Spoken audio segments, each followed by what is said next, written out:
Please give a warm welcome to Adam Grant. Thanks, Larry.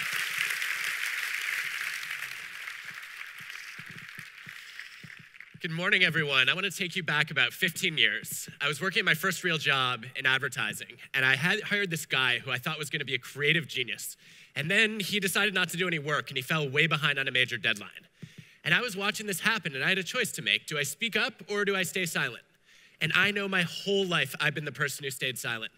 In elementary school, I remember getting called to the principal's office. I got there, I found out I was not in trouble, and I still cried. After that traumatic experience, I not only followed all the rules, I made a list of rules that didn't exist yet, and I followed those too, just in case one day somebody created them.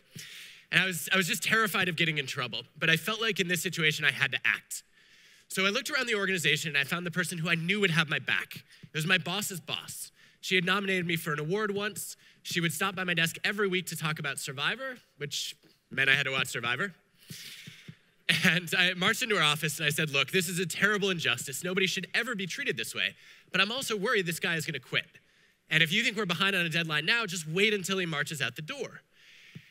Whew. Deep breath. Nothing bad happened. Except suddenly my boss's boss is dragging me down the hallway and shoving me into a dark room. The lights go on. I'm totally disoriented because I'm somewhere I've never been in my entire life, standing smack in the center of the women's bathroom. Turns out that's the only room on our floor with no windows, and my boss's boss tells me that if I ever speak out out of turn again, I'm gonna be fired. So I made a few decisions after that experience. The first one was that I was never gonna have a real job where someone could fire me.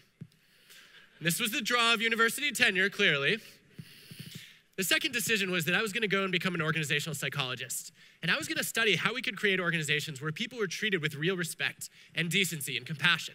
And that's a lot of what I've been trying to do over the past decade and a half. And then the third goal was to never again enter a women's bathroom. Check.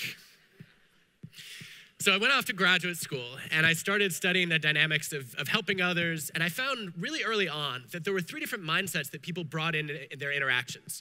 There were givers who constantly asked, what can I do for you? There were takers who were asking, what could you do for me? And most of us were right in the middle of that spectrum as matchers, saying, look, I want to play it safe.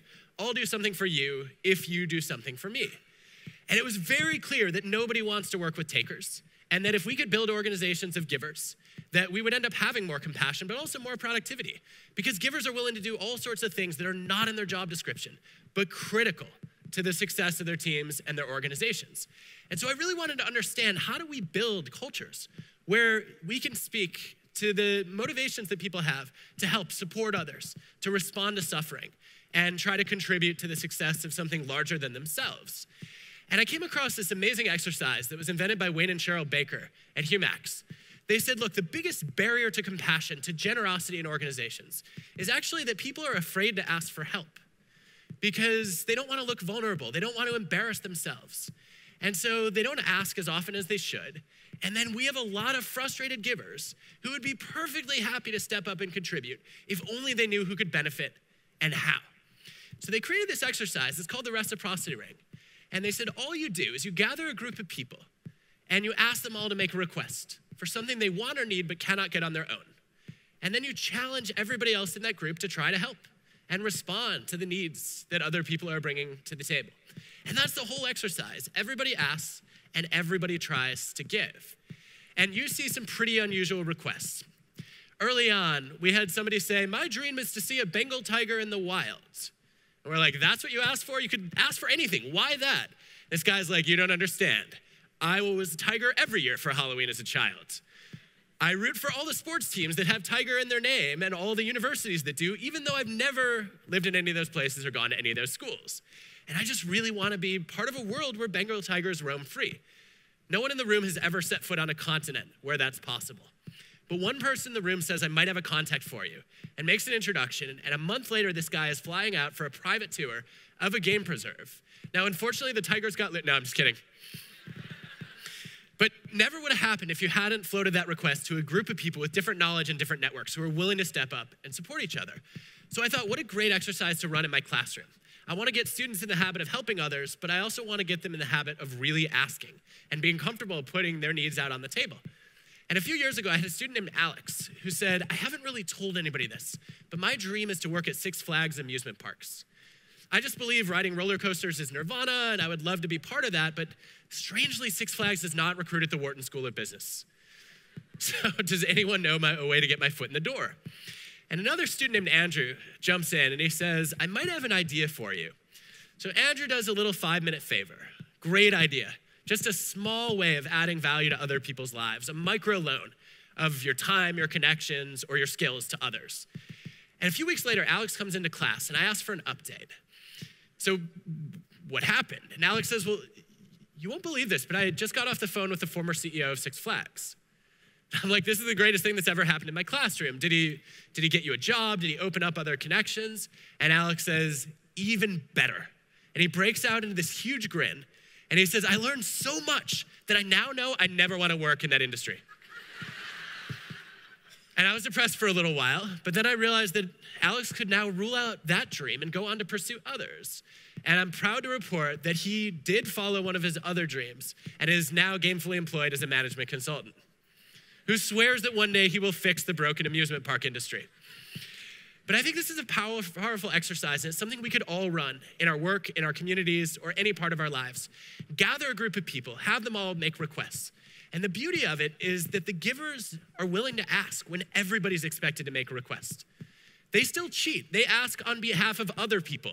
And they're like, oh, I have a request for my daughter, or for my friend, or for my colleague. And that's not really the point of the exercise. But I suppose if you need a gateway drug to get to the hard stuff of asking for yourself, so be it. The takers also end up giving, which is sort of unusual for them, because they know that all the contributions are visible. So if you do it in a small group, people volunteer to help out loud. If you do it in a large group, people will sign up on flip charts. And the takers know if they don't volunteer, everyone's gonna know they're a taker. And they don't wanna get caught. So we actually find that they triple their contributions during this exercise relative to what they would normally give. And the biggest effect, though, we find is on the matchers, these people who believe in quid pro quo. Because they walk away realizing that that's not an efficient way to manage a community or a team. Because the odds that I can help the same person who helped me are pretty low, right? What works best here is I make a request and somebody helps me, and then somebody else helps that person. If we all establish this norm of generosity, we can all get more of what we want. And I thought this was such a cool exercise, and then I came across this call center, Apple Tree Answers, which had 97% annual turnover. If you can imagine your entire staff quitting every year and having to rehire and retrain, some of you are like, if I work with takers, that would be a good thing. But they said, what if we establish this same process and we create an internal Make-A-Wish Foundation where every single one of our employees can make a request and then we try to help grant it? They implement this program and within 6 months, their turnover drops to 33%. And it wasn't just getting requests fulfilled. It was knowing that you worked for a company that believed in allowing you to make a request and created a forum where people could help each other and support each other. And I think if we can do that, we can move a little bit toward compassion at work. But I don't think this is without problems, because the more generous you are, the more committed you are to giving, the more you get a reputation for being helpful. And then pretty soon, no good deed goes unpunished because everybody wants something from you. We see this in healthcare a lot. It's called compassion fatigue. And sadly, the very people who are supposed to take care of us end up themselves exhausted and burned out. And then they're not able to help anymore. And pretty soon, they're just saying, you know what, I can't step up. And one of the most important things I've learned about how to overcome that has to do with how you organize your giving and helping. So there are two different strategies that we find. One is called sprinkling, where you say, look, I'm gonna do a little bit for other people every day. The other is chunking, where you say, I'm gonna pick one day and make that my day of generosity every week. Sonia Lubomirsky and her colleagues actually randomly assign people to do one or the other. So imagine you're gonna do 5 random acts of kindness next week. If you sprinkle, you'll do one of those each day. If you chunk, you're gonna say, Thursday's my giving day and I'm gonna do all 5 acts that day. And then she follows them. She has him do this for 10 weeks and she follows them to see who gets happier. How many people think the sprinklers get happier? Raise your hands, please. 1 act of generosity every day boosts your mood, okay? How many think it's the chunkers who get happier? Okay, that looks like a minority, and the minority is actually right in this case. Only one group gets anything out of this exercise, and that's the chunkers. If you do one random act of kindness every day for other people, it does nothing whatsoever for your mood or your happiness. It might help other people, but it's useless for you. The chunkers, on the other hand, get a sustainable boost in energy that lasts for the full 10 weeks that they pick one giving day every single week. And we think that's because sprinkling is like a drop in the bucket. It doesn't feel like you've really made a difference. Whereas when you pick that one day to be helpful, you have those 5 acts add up and you're like, you know what, I had an impact today. I feel like I made a contribution. And it's also much more efficient as opposed to distracting from your other priorities. And so I think this is something we could all do. The data show just 2 hours of volunteering a week in the US and Australia is enough to boost health and even longevity. And I think if you pick one day, right, as opposed to trying to spread this out throughout your week, it's a lot easier to be compassionate without sacrificing yourself. The other thing that we've learned about compassion fatigue, which I think is really critical, I stumbled into at a call center. And I have to say, I walked into this call center and the people there were not at all concerned about other humans. And I was a little depressed at first, but then I was walking around the call center. It was a university fundraising initiative, so they were calling alumni and trying to get them to donate their hard-earned money. And one of the callers had posted this sign right above his desk.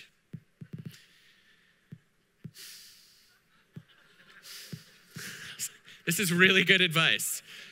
But what was so weird about this is this was not at all what the job was about. They were fundraising for all sorts of important initiatives. They were supporting student scholarships, faculty salaries, new buildings on campus. And I began to realize that part of the problem with these fundraising callers is they had no idea where the money they raised was going. So I thought, what if we showed them their impact? What if we connected the dots? And ran a simple experiment, just randomly assigned some of the callers to meet one scholarship student.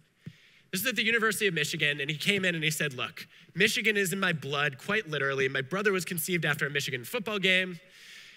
We could not afford this out-of-state tuition, but I've always wanted to come here. And because of the work that you do, I was able to get a scholarship, and now I can attend school at the place that I've always wanted to go. And I just wanted to thank you all so much for the work that you do to make scholarships like mine possible. 5-minute interaction with one scholarship student. A month later, the average caller spiked 142% in weekly minutes on the phone and 171% in weekly money raised. Just that one person, knowing how that person benefited from their work, it completely changed the task from I'm harassing a bunch of alumni into I'm trying to do something that will serve a group of students. And I think too often we stay disconnected and distanced from the people that our actions are ultimately helping. If we can connect those dots at work, meeting the customers or clients or end users of our products, or if you have internal customers or clients, the people who actually benefit from your work inside your organization, knowing what contribution you make is a huge driver of sustaining your energy and being able to avoid burnout. And when you look at compassion fatigue, it turns out people do not burn out because they give too much. They burn out because they give without feeling like they're having an impact. And so we can overcome that by showing them, look, here's why your work matters. Here's why your contributions help others. Now, I thought those were some useful things about compassion, but I learned after a couple years that I was missing one of the most important dimensions of this. And it took me back actually to an article that was in Harvard Crimson back in, about 2003. It was about Harvard's first online social network. And it was a story about how a bunch of Harvard students got into college. They were afraid they wouldn't have any friends. And so they started searching online to see who else was going to be entering their freshman class. And they found a few people and they started an email list. And then by the spring, they had over 100 people on this email list. By the time in September they arrived for college, they had connected more than 1/8 of the entering class. And then they arrived on campus and they said, we all know each other face to face. We don't need this online social network, and they disbanded it. And then 5 years later, Mark Zuckerberg started Facebook in the dorm next door. Now, the co-founders of that first online social network have lived with deep regret ever since that. And I know this because I was one of those co-founders. Yeah, that's how I felt too. Thanks for that. Now, I never would have started Facebook. I don't know how to code. I wouldn't have had Mark's vision or Cheryl's business acumen. But it is really painful to look back and see the mistakes and the failures that we've faced. And it turns out in those circumstances, one of the best things that we can do is we can actually develop self-compassion. I think it's maybe the most important and most overlooked form of compassion. Not showing kindness toward others who are suffering, but kindness toward ourselves when we are suffering. And this happens in all kinds of situations, right? It's relevant to failures, it's relevant to mistakes and accidents, and all kinds of embarrassing, cringeworthy, awkward moments that we might experience. And I think that we're pretty bad at doing this overall. And especially for those of you who are fans of mindfulness, you might be especially bad at it. Because if you're into mindfulness, it's all about living in the moment. But when you've just failed, the moment sucks. There is nowhere you want to be, anywhere near that moment, right? You'd rather be in the past or in the future, definitely not now, because who wants to confront all those feelings of inadequacy and guilt and shame and incompetence? Self-compassion is about trying to gain distance from that moment by offering yourself the same kindness that you would give to a friend who is suffering or struggling. Mark Leary and his colleagues did this really cool experiment where they had people think about a big failure that they'd experienced, where they forgot their lines in a school play, or they bombed a test, or they didn't make the soccer team. And then some of them were randomly assigned to think positive and write about their strengths and affirm their self-esteem. Others were randomly assigned to try to find self-compassion by writing a letter to themselves, showing themselves the same kindness and understanding that they would normally give to a friend.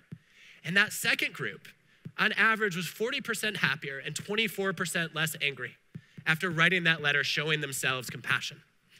And I think this is something we could all do, right? It's the first thing that I started doing after I learned about this research, was to write about all the reasons I should forgive myself for not starting Facebook. And it's become a really useful step throughout various realms of my professional life. And part of the reason for that is I became a professor and I was terrified of public speaking, absolutely frightened of it. And so I thought, I need some practice. So what I'm gonna do is I'm gonna volunteer to give guest lectures for other people's classes. And that way I won't have a whole semester to build relationships. I'm just getting evaluated on how I do on stage. So I went and gave some guest lectures and I handed out feedback forms afterward and said, tell me what I can do to get better and also what strengths I should build on. And the comments were brutal. I will never forget the one student who wrote, "You are so nervous that you're causing me to physically shake in my seat." Only much later did I realize that this would have been really useful in my magician days. I was like, wow, cool, I can transfer my emotions across a room. This is powerful. But that was extremely uncomfortable to go through. And the thing that I learned that was so relevant to self-compassion there was I can't control the evaluation that I've gotten after I've given a speech or taught a class, right? That's already happened. And that's true anytime you failed or screwed up or run into any kind of difficulty. What you can control is your response to that failure or that adversity. And so what's often recommended is to give yourself a second score, where you say, look, I might have gotten a C- for this presentation, but I can still get an A+ for how I deal with the feedback from that presentation. So I said, look, I wanna try to improve my second score. And even if I'm not gonna be good at this task, I'm gonna be good at taking critical feedback. And so I just kept asking after every single lecture that I gave, how could I improve? What's the one thing I could do to get better? And I started to get more and more comfortable in the classroom. And then I got invited to teach a group of colonels and generals in the US Air Force. And this was a bad idea in retrospect, because I walked in there and I basically had this staring back at me. The average person in the room was about 50. They were twice my age. They had hundreds and hundreds of hours of flying experience. They were managing multi-billion-dollar budgets. I was a 25-year-old with a brand new PhD, and I was supposed to tell them how to lead. So I felt like what I had to do was I had to establish credibility, and I walked in there and started discussing my credentials. And they looked like they were about to shoot me. And afterward, the feedback forms were even harsher than the ones that I'd gotten from undergraduates. One of the colonels wrote, "There was more knowledge in the audience than on the podium." I was like, yeah, that's true, thank you. And then another one wrote, "I gained nothing from this session, but I trust the instructor gained useful insight." Like a dagger to the heart. And so I said, okay, second score. How am I gonna take this feedback well? Unfortunately, I'd committed to give another session for another group of Air Force colonels a week later, so I didn't have time to reboot my 4 hours of content. All I could do was change the way that I established a connection with them at the start of the session. And I said, all right, before I had tried to lead with competence, now I'm gonna try to lead with humility and let them know that I don't actually know what I'm doing here, and we're gonna try to learn together. So I walked in and I said, look, I know what you all are thinking right now. What could I possibly learn from a professor who's 12 years old? And it was just dead silent. The only sound that I could hear was my racing heartbeat. And then after what felt like an eternity, one of the colonels piped in and he was like, "That's ridiculous. I'm pretty sure you're 13.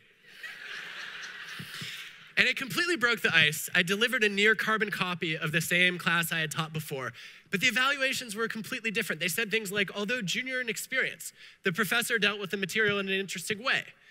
And we're gonna manage more and more millennials now, and it's kind of cool to learn from someone who almost is one. And it was a great lesson for me that a big part of self-compassion is being willing to put our weaknesses out there, right? Being willing to be vulnerable and let other people see that we're human and imperfect. That's the only way we learn. It's the only way we get better, is to say, look, I am a work in progress. And to do that, we have to be willing to forgive ourselves for the mistakes and the stumbles. Came across a great example of this recently at Facebook. This is Carolyn Everson. Not long ago, she decided that she was gonna take her performance review, which contained not only some compliments, but also some real constructive criticism. And she was just gonna share that openly with her entire team. So she posted it in her internal Facebook group for her whole team to read. Imagine taking your latest performance review and just putting it out there for your team. Only Carolyn's team is 2,400 people.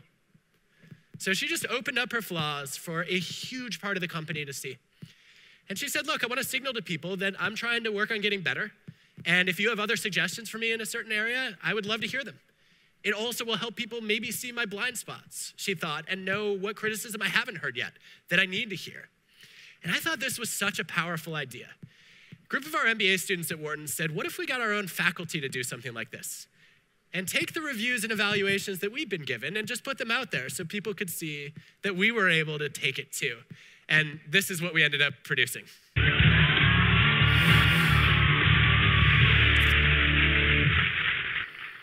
What suggestions do you have for the Wharton Leadership Program?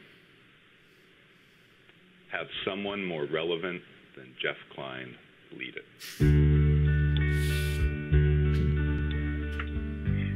Professor Lowe should go first to some undergrad or lower profile MBA programs and train herself how to teach before coming to school as reputable and with so high student expectations as Wharton is. This is possibly the worst class I've ever taken in my life. Fair enough. This course tries to accomplish too much at once and ultimately accomplishes nothing. I mean, how embarrassing is it that we're being taught managing people at work by someone who's never managed anyone at work? That is ridiculous. Pitching can be so condescending. Yeah. All I learned from Professor Sinkinson was how to bundle boring with difficult and to charge the price of an LT. I wouldn't even make a good bundle. You remind me of a Muppet. Professor Bluen dresses like a 50-year-old librarian. Really? Why do you dress up so much for class? I understand wearing a suit, but the pocket square? It makes me question your maturity and cause me not to respect you as much. This professor is a total but she's a nice That's sweet. Prof. Sinkinson acts all down with pop culture, but secretly thinks Ariana Grande is a font in Microsoft Word. The instructor repeated "on the other hand" and "in other words" a lot. Thanks for that feedback. I really appreciated it. On the other hand, who cares? In other words, you.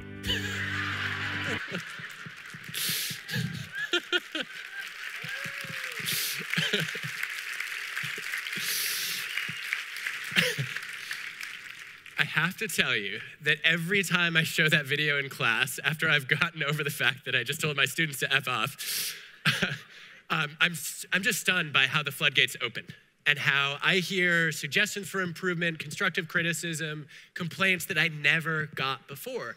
And I think there's something really powerful about standing up and saying, look, here are some of the most unpleasant things that I've heard about myself. And look, I'm able to take it, right? I'm willing to listen to it. And I think it's a great way to get other people to help you learn, which is ultimately the best path to self-compassion, is to get other people to support you in your own development. And it feels a lot like having a group of people who are formally evaluating you now turning into your coaches. Right? Those of you who ever played sports or did any kind of performance art, you were never threatened by negative feedback from your coach because your coach was there to help you. That was the whole purpose of having a coach. And I think that most of the people that we work with, if we could view them that way, that their sole goal is to develop us and try to make us more successful, then it's a lot easier to have compassion for ourselves when we do fall short of our expectations or short of our targets or short of other people's expectations for that matter. And I think self-compassion is really critical because one of the things that happens is if you lack it, then you end up just beating yourself up over and over again when you've struggled or suffered, as opposed to having concern for other people, as opposed to being able to help others and express compassion for others. And I think if we don't model and develop compassion for ourselves, it's really difficult then to show the kind of concern for others that we want to. Now, the last theme that I want to highlight is something that was not on my radar until far, far too recently, which is about 9 years ago, I had my first child, and she was a daughter. And all of a sudden, I became just extremely attuned to all the inequality that women face in the world. And I think all of you know all the data that have come out.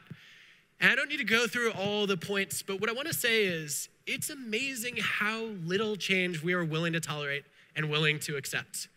Those of you who saw the Lean In McKinsey report last month, showing that half of men and a third of women thought that if you had 10% of your executives as women, that was enough.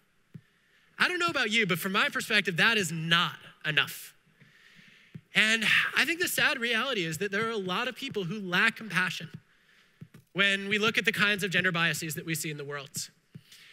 And I'm embarrassed that I spent too many years thinking that there weren't a lot of gender differences. When I started studying givers, takers, and matchers, I didn't even bother to look at differences between men and women. I said, look, you know what? We're in the 21st century. We're at a point finally where people are being evaluated for their contributions, not based on their gender. And then Sheryl Sandberg started grilling me on gender differences in my data, and I couldn't answer the questions. So I spent a whole flight across the country, reanalyzing a decade of my data, and I was horrified by what I found. I found that men and women, when men helped other people, they got rewarded for it and celebrated. People are like, wow, I never would have expected a man to care about another human being. I must now shower him with praise and rewards. When women helped, it was just taken for granted. It was like, she's caring, she's communal, she wants to help. And women had to do a lot more helping than men to get the same performance evaluations, even if they were equally excellent at their jobs. I also found that when men spoke up, they got a pat on the back for it. When women had ideas and suggestions, they were either barely heard or they were judged as too aggressive. And there was this really unfortunate double bind. And I started thinking about what we could do to open our eyes, all of our eyes, because we all have biases, to the fact that we're still not at a place where we're anywhere near equality of opportunity. And I came across this staggering evidence, which says one of the most powerful things that can happen to a man is having a daughter. And I was like, yes, I've experienced this. It turns out if you look at a study of 10,000 Danish CEOs, if their firstborn child is a daughter, they will pay their employees more generously, especially female employees. If you look at legislators in America and average male voters in the UK, you will see that those with daughters are more likely to vote in support of reproductive rights. And by the way, those of you who are like, wait a minute, correlation isn't causation? Actually, it is in this case, because there's no way that your voting patterns can cause you to have a daughter instead of a son, or cause your pay decisions, right? The gender of your firstborn child is pretty much randomly assigned. Venture capital partners, those of you in Silicon Valley will know there's some recent evidence that if venture capital partners have daughters, they are more likely to have gender diversity in their partnership, represented at the highest levels of their firm. And if every single venture capitalist had a daughter instead of a son, on average, they would have 10% higher chances of a successful IPO that produces positive returns. So I thought this was great news. And I have to tell you, after reflecting on this for a few years, I think this is incredibly sad. I think this is a severe failure of empathy and compassion. Why do we have to wait to have a daughter in order to care about women.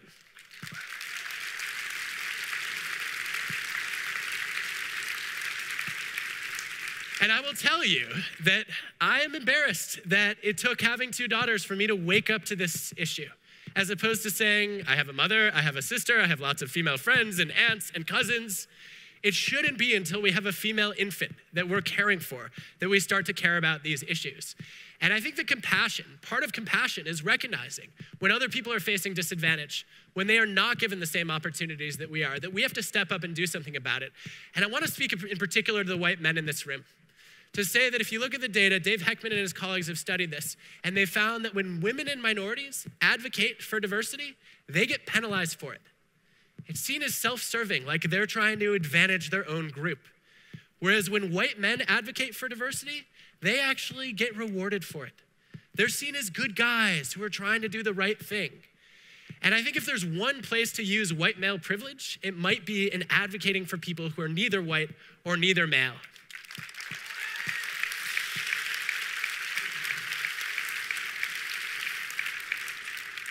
So when you think about compassion, I think it's worth thinking about how you can get people to ask for help more often and know that will bring out the compassion in others. It's worth thinking about how you can make sure that you manage the costs of helping others so that your own compassion does not come at your expense and so that you sustain your energy to be able to support others. Giving compassion to yourself, not just to other people, and also to those who are less fortunate than you.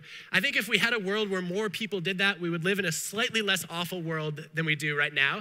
And I hope you all will help me create that world. Thank you.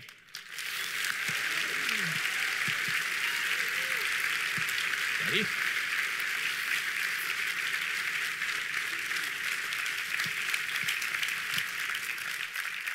Thank you very much, Adam. Thank you. So we're supposed to walk a little bit over to this side of the stage. Invisible while chairs. we do a scene change, and we're going to pretend that nobody's listening to us. And I'm going to say, Adam, hearing you talk, I think I've understood the 2-word phrase that will unearth your deepest feelings about these and every other issue. So are you ready? I'm ready. All right, here we go. Go blue. Go blue. Right. 2 Michigan alums here. We couldn't resist. 3. So, you wrote a lot of books. Your first book, Give and Take, rocketed to the top of the bestseller list. And we're going to sit here and talk about it. Let's do it.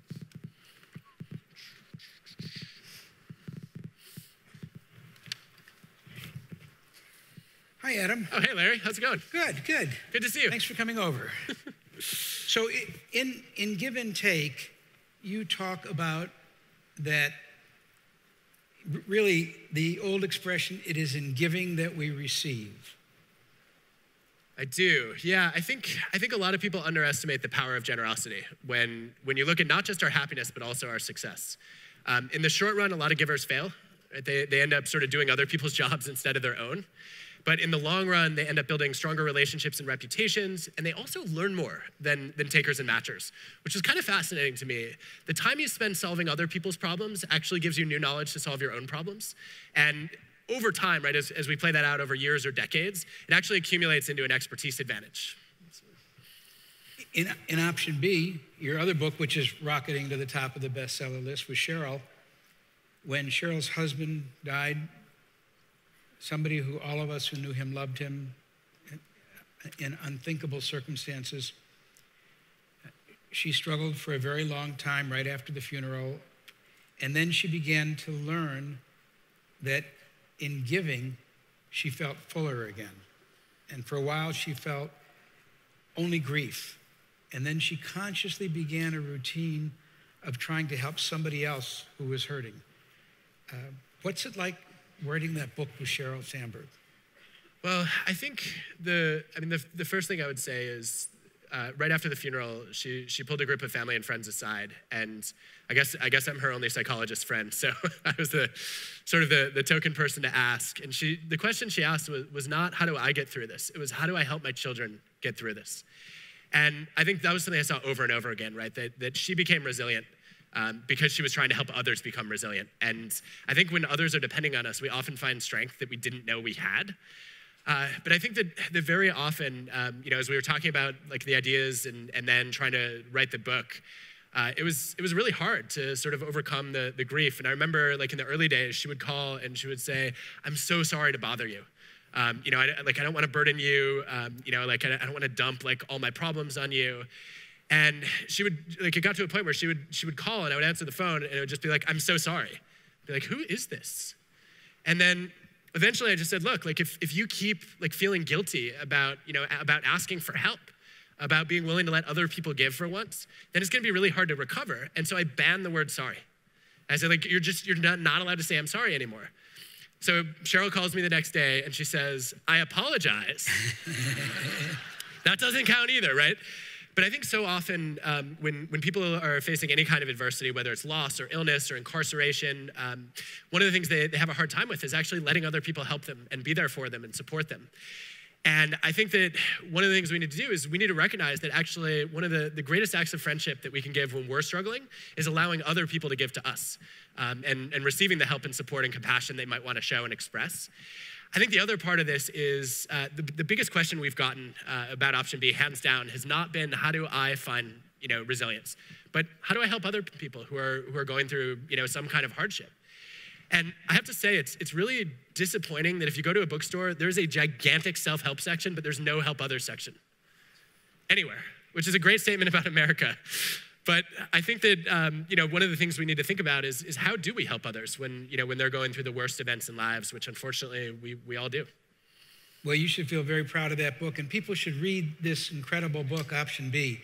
I find many people are giving it as gifts to other people who are going through loss and grief, so you're accomplishing part of your objective there.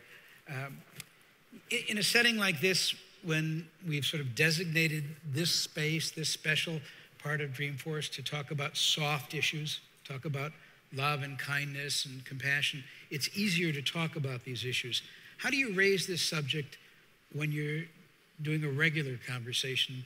You do a lot of speaking before Fortune 500 companies. Can you interject this? And how do you talk about resilience and grief in that setting? So I usually sort of, I bring it in a Trojan horse. So I start by talking about resilience and say, look, we know every organization needs resilience, right? When the economy goes bad, when a competitor might put one of your major divisions out of business, when a team is struggling professionally, right? What do we do? How do we bounce back or even bounce forward from those kinds of difficulties? And then inevitably, when we start to raise those issues, somebody will say, well, what about personal resilience? I'm like, oh, it's funny you should mention that. We know some things about that. I think there's a lot we can do from a corporate policy standpoint to try to improve things. So there was a man who wrote something really, really sad and profound. He said he got 3 months off when his son was born and 3 days off when his son died. And companies the policies around bereavement leave are atrocious. After Cheryl lost Dave, she worked with the HR team to expand Facebook's policies from 10 to 20 days if you lose an immediate family member. And now a whole bunch of companies are jumping on that bandwagon. I think it's about time that the companies show that kind of compassion. We actually have some evidence that it actually helps. So does anybody remember Borders, the bookstore? Like a long time ago. Yeah, Ann Arbor. Yeah. Started in Ann Arbor. Exactly. So some colleagues and I studied a program that they developed, which unfortunately vanished with the company. It was a foundation that they created for employee support. And they said, look, in a retail industry where salaries are really low, it's often hard for people to weather, sort of life-threatening or expensive events. And so they created a fund and they invited employees to donate just even $1 from their paycheck every week. And you could apply for a grant to help you out if you couldn't afford a scholarship or couldn't get a scholarship or afford school for your kids, if you'd gone through loss, if a natural disaster destroyed your house. And the company would match all the donations that came in from employees. We went in to study this, and we found that it was not only the right thing to do, it was also the smart thing to do. Because employees who were even aware that the program existed, even if they hadn't benefited from it personally, they were more committed to the company. They said, I'm proud to work for a company that has a heart, and I'm grateful to know that there's a safety net here if I ever do run into real trouble. I know that this organization will have my back.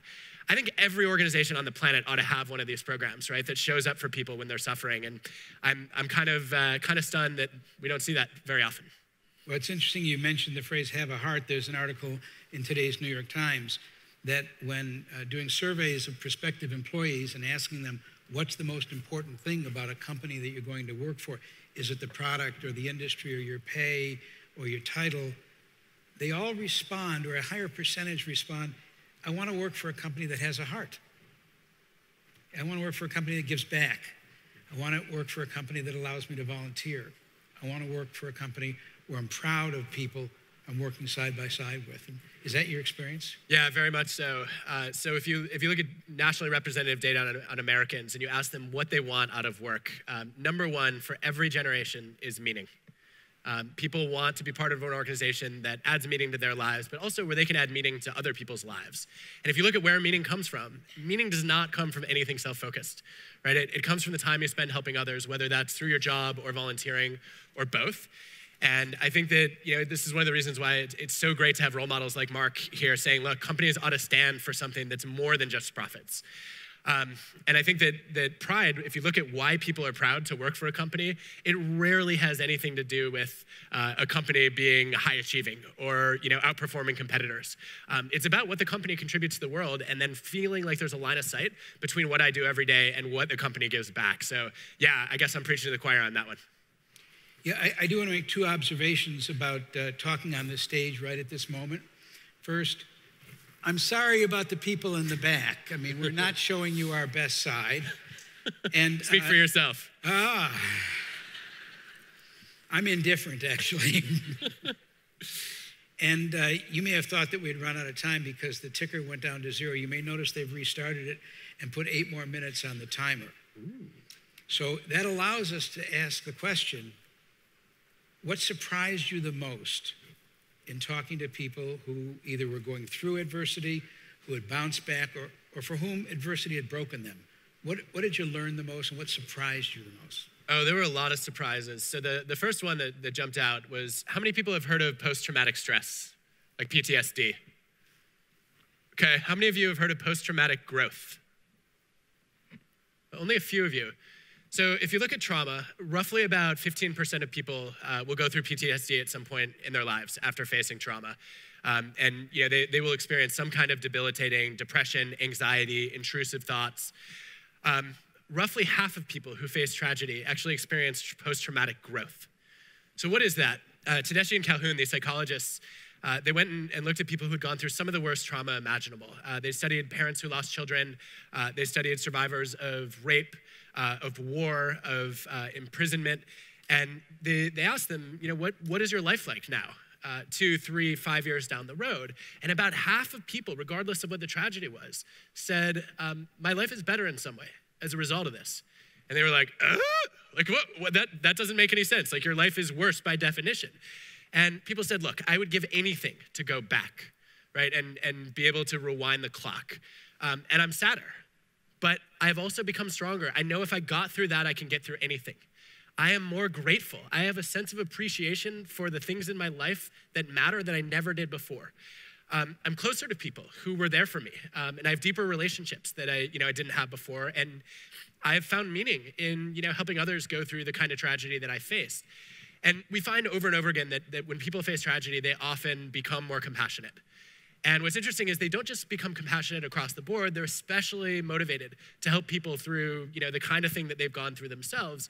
And I think one of the reasons for that is it doesn't just give their lives meaning, it actually gives their suffering meaning, right? To say, look, maybe this didn't happen for a reason, but I can give it a reason, right? I can make this into something that makes the world a little bit better, that makes other people's lives a little bit better. And so that was a surprise, right? That alongside the sadness, it's possible to not just bounce back, but also bounce forward. I think the other surprise for me was just when people ask the question, like, how do I support others? About how often we struggle. I thought I was like one of the only people who doesn't know what to say when somebody goes through loss or gets diagnosed with cancer. And it turns out most people are sort of at a loss for what to do. And I think as a result, what a lot of us do is we don't say anything because we don't want to remind people of their tragedy. And this is kind of an absurd concept. Like Cheryl would say, like, you can't remind her that her husband died. She knows that. And I think that we probably all need to get better at calling out the elephant in the room, right? Being able to say, look, I know this happened, and I just wanted to see, like, how are you doing today? Another thing that I learned was I, for years, have said to people when they were struggling, I've said, please let me know if there's anything I could do. And I thought that was the perfect way to, to like say, look, I'm here for you, but I don't want to impose, and I don't necessarily know what you need. I now know that all I was doing was putting a burden on the person to know what they needed and to feel comfortable asking. And that it's way more helpful, instead of offering to do anything, to just show up and do something. So we've come across some pretty remarkable examples of this. One of my favorites was, Cheryl and I have a colleague, Dan Levy, who had a son who was in the hospital. And a friend showed up in the hospital and texted him and said, what do you not want on a burger? And I was like, okay, I'm going to get you a meal. Like, let me give you a little bit of choice, but I'm just going to do something for you. And then said, I'm in the lobby of the hospital, and I'll be here for the next hour. If you want to come down for a hug, I'll be here whether you do or not. And it's such a small act that shows other people that you are willing to be there for them. And I think we could probably all show up a little bit more like that. You don't have to be somebody's friend since the 3rd grade to do that. It is a little creepy if you show up at a stranger's house with a home-cooked meal. But I think that was a surprise to me, just that there's simple ways that we could all show up and be there for each other. There's a lot of research on PTSD, tremendous new therapies. Chaplain Earl is going to be speaking later today about the dilemma that many young black NFL players face about balancing patriotism with this opportunity to be on the world stage and protest the deaths of young black men in encounters with police. It's interesting to know, if you talk to any of the captains in the police force or any of the superintendents of police, as I have, they'll tell you that the nature of policing is changing in one important way related to PTSD, which is a high, maybe 50% or 70% of the police that they're hiring are veterans. And these are veterans who've come from Iraq War, and they've come from Afghanistan, where to reach for your gun is often the difference in life and death. Now, when they're in a civilian capacity and they are victims of PTSD, they're suffering from PTSD, when they encounter a stressful place, they go back to who they were in Iraq. And I just wondered if you have anything to say about that, these kind of learned PTSD-like responses. So, certainly not my expertise, but I will say as a consumer of evidence in this area, not a producer, it's interesting that one of the things that stress does to people is it increases the probability of our dominant response. So under stress, we go into autopilot pretty quickly.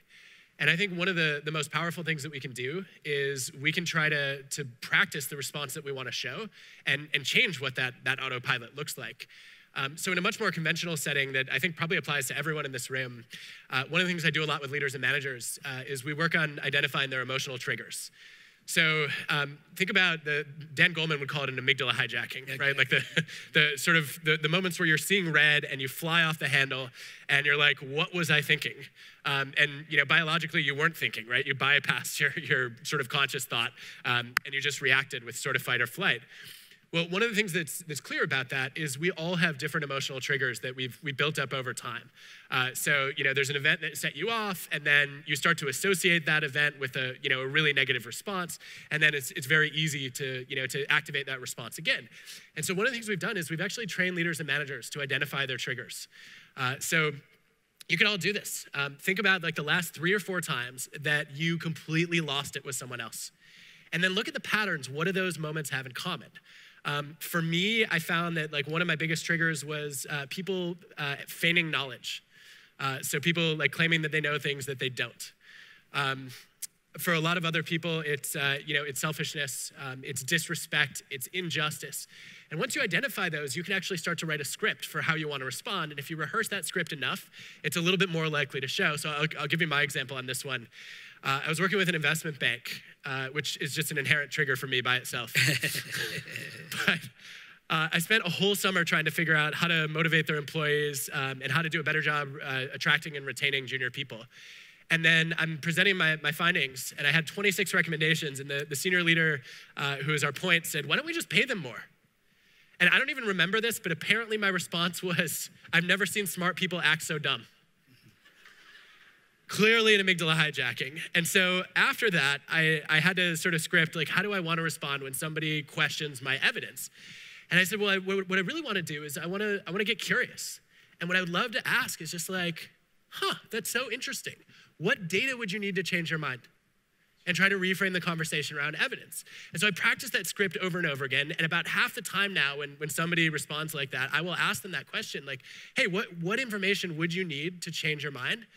And very often they'll outline a study that I already have. I'm like, great, I'll convince you on your terms now.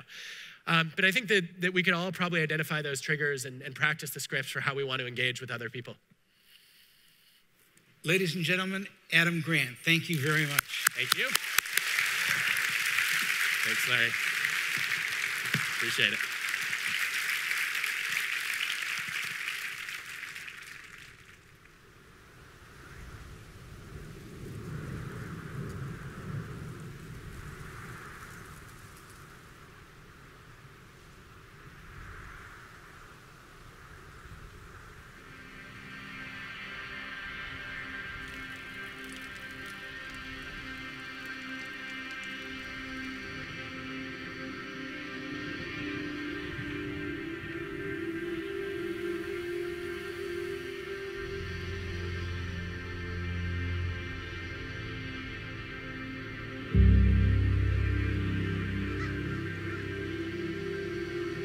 Happened in the middle of the night, at midnight for most of these people, and they maybe had a few minutes to gather up stuff.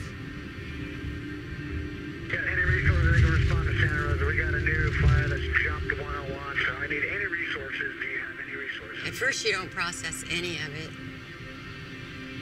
and you're literally in shock. It was neighbors telling neighbors and knocking on doors, but the fire was fast moving and it didn't spare much.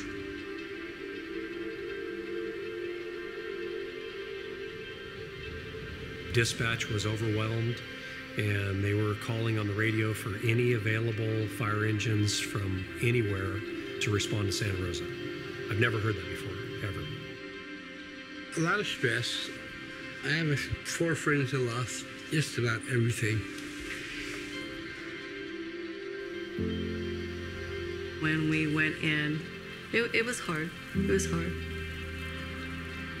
My daughter-in-law dug and dug and dug. She found my son's handprint from when he was in kindergarten. So we have that.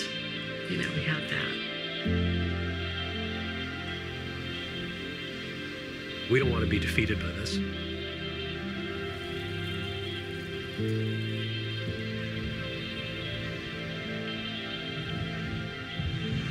We have over 6,800 homes that have been destroyed. We have people that have been displaced.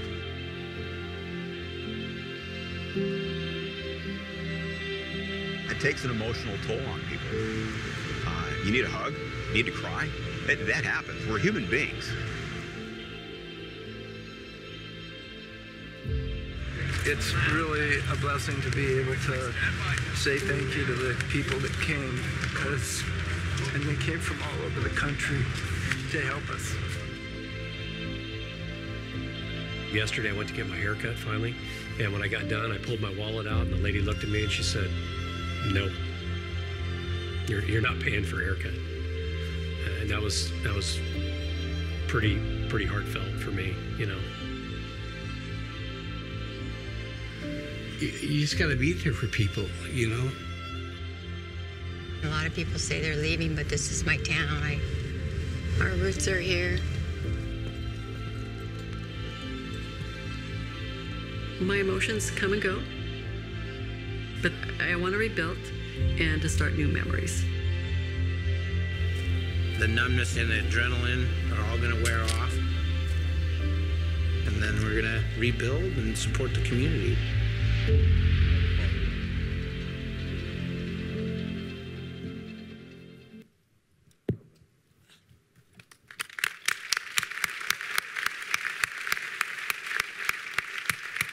Well, I want to start by just thanking our video team for putting together that beautiful video for tonight's concert. This fire has been on all of our minds since it started. It is the worst tragedy in the history of California since the 1906 earthquake. More than 6,000 homes have been destroyed. More than 100 businesses, including schools and hospitals, have been burned to the ground, and more than 100,000 people have been affected. It seems like it's out of sight, out of mind, because it's not on the 24-hour news cycle anymore. But for those people who are affected, it's not out of their mind, it's not out of their life. And we need to keep them in our minds and in our compassion. And that's why I think tonight's concert is so important. While the fire was still underway, and it wasn't clear when it was going to get controlled, we got a call from Rabbi Bauer at Temple Emmanuel who said, we need to get all of the business leaders together in San Francisco, and we need an organized response, and we need to raise as much money and volunteerism as possible. And a group of us got together several times, and all of a sudden we had an idea that we could maybe have an organizing principle, including this concert. And I was very fortunate to be able to send an email to Lars Ulrich, who, as you know, has been the head of Metallica for more than 35 years, our local Bay Area rock and roll band. And in fact, within a few seconds, I got an email back from Lars that said they were in, they would anchor the concert. And completely at no charge, of course, but also that he was going to help organize other bands, and he was going to do all this while he has been on a worldwide tour.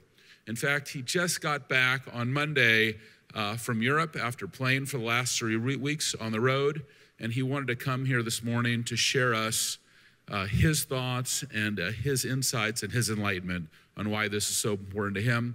Please welcome Lars Ulrich of Metallica.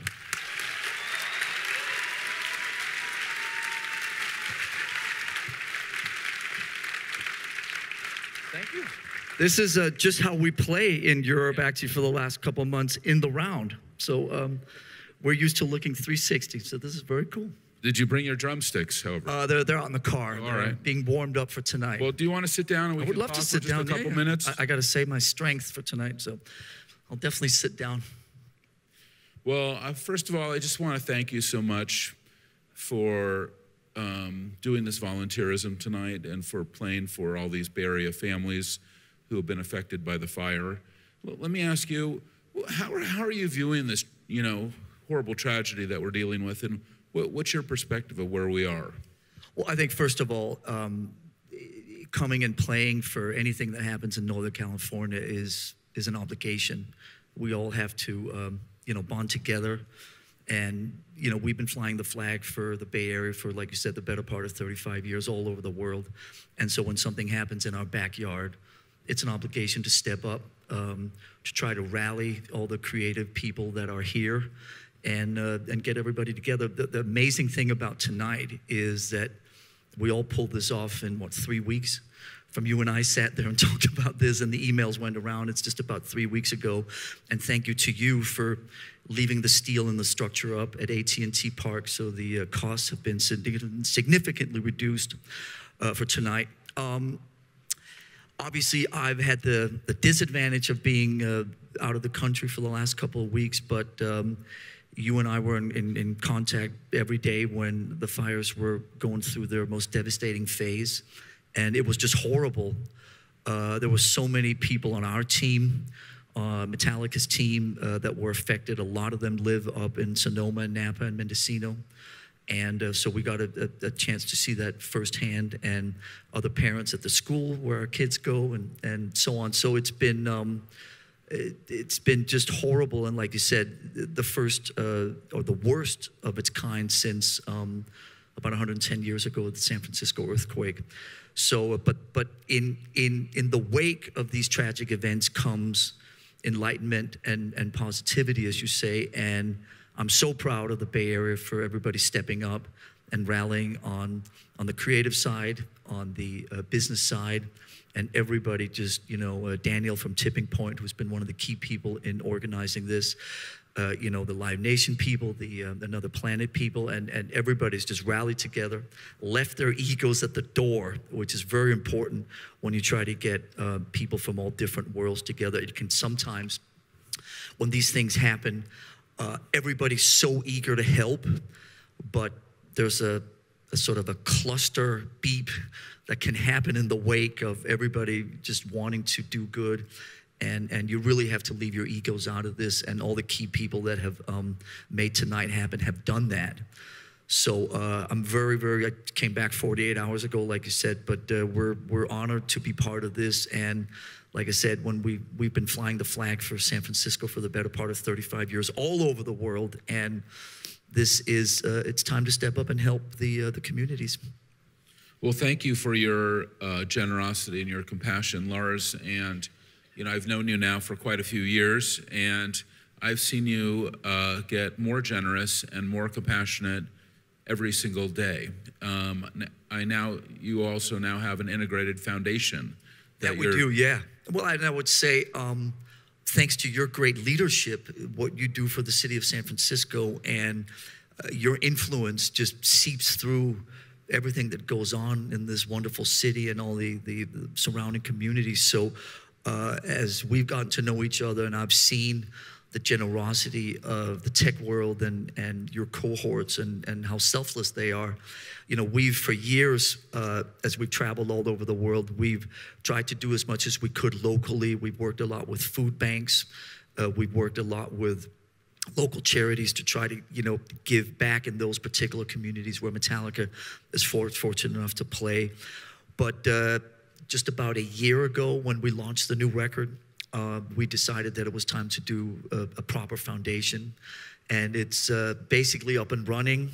It's called All Within My Hands. And we're just dealing with the last couple of practical elements of that. But we look forward to doing two things, giving back locally. So we just played shows in Belgium, for instance, last week. So there'll be a significant part of the tickets that will go back into the local communities, and then doing stuff on a worldwide basis that the band members sort of decide are charities that the four of us can support in a collective.